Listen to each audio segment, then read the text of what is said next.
प्रकार व्रत के असर से 3 महीने के भीतर ही उन्हें अपने पति से मिलने का अवसर मिला। इन सब बातों को आप बताइए। भगवान श्री कृष्ण कहते हैं, हे युधिष्ठिर, पार्वती जी के ऐसा पूछने पर गणपति जी ने जो उत्तर दिया उसे कह रहा सुनिए। श्री गणपति जी कहते हैं कि हे माता, राजा नल को बड़ी बड़ी विपत्तियों को झेलना पड़ा। हाथी खाने से हाथियों की और घुड़साल से घोड़ों की चोरी हो गई। डाकुओं द्वारा राजा का खजाना लूट लिया गया। अग्नि की लपटों से उसका सारा माल स्वाहा हो गया। मंत्रियों ने भी राजा का साथ छोड़ दिया। राजा जुए में अपना सब कुछ हार गए। उनकी राजधानी भी जुए में हाथ से निकल गई। सब ओर से निराश होकर राजा नल वन में चले गए।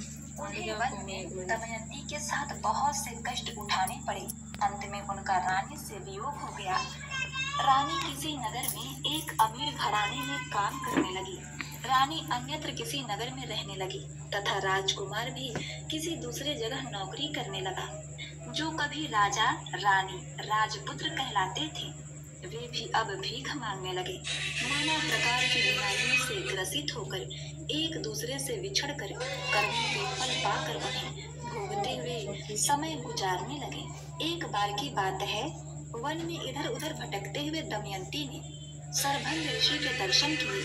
उसने उनके चरणों में मस्तक झुकाकर और हाथ जोड़कर कहा, हे ऋषिराज, मेरे पति मुझे कब मिलेंगे?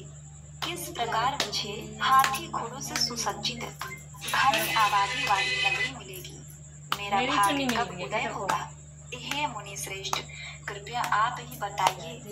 श्री गणेश जी कहते हैं कि दमयंती का यह प्रश्न सुनकर सरभंग ऋषि ने कहा, हे दमयंती, मैं तुम्हारे भले की बात कहता हूँ, इसे सुनो। इससे दारुण दुख का नाश होता है और यह समस्त प्रकार की इच्छाओं को पूरा करने वाला एक अच्छे फल को देने वाला है। भाद्रपद की कृष्ण चतुर्थी संकट नाशनी कही गई है। इस दिन स्त्री पुरुषों को एक दंड भगवान हिरण्य नाम के गणपति जी की आराधना करनी चाहिए। इस व्रत को विधि पूर्वक करने से ही हे रानी, तुम्हारी सभी मनोकामनाएं पूर्ण होंगी।